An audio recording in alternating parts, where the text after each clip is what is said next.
हाक मार म्हणजे मी तुम्हाला तुला माहित नाही अशा गुपित अनगोन गोष्टी मी तुमच्यावर मग हाक कुठं मारायची आहे, कसं मारायची हाक,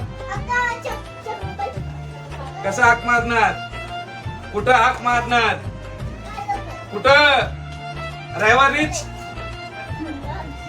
कुठं शुक्रवारीच, कुठं जेव्हा 10 लोक प्रार्थनेला येतील तेव्हाच, कुठं जेव्हा पाळत साहेब येतील तेव्हाच, कुठं एखाद्या सभेमध्ये गेलो तेव्हाच, कुठं एखाद्या चर्चच्या मीटिंग मध्ये गेलो तेव्हाच, एखाद्या वाढदिवसाच्या प्रार्थनेला गेलो तेव्हाच, असं का?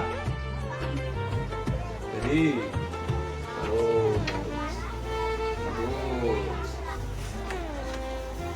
रोज रोज जगत आहे ना आपण. आज एक निर्णय घ्या, जर काही म्हणू देवाच्या नजरेमध्ये मी जिवंत आहे का हे आपण जाणणं गरजेचं आहे, हे ओळखणं गरजेचं आहे. म्हणून आजपासून एक निर्णय घ्या, देवा मी आज तुझ्यासाठीच आहे, मी तुझ्या समोर आहे.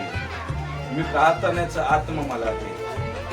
प्रार्थनेशिवाय सामर्थ्य नाही, प्रार्थनेशिवाय मी मृत्यू तुल्य आहे देवा. म्हणून प्रार्थनेचा आत्मा तुम्हाला दे.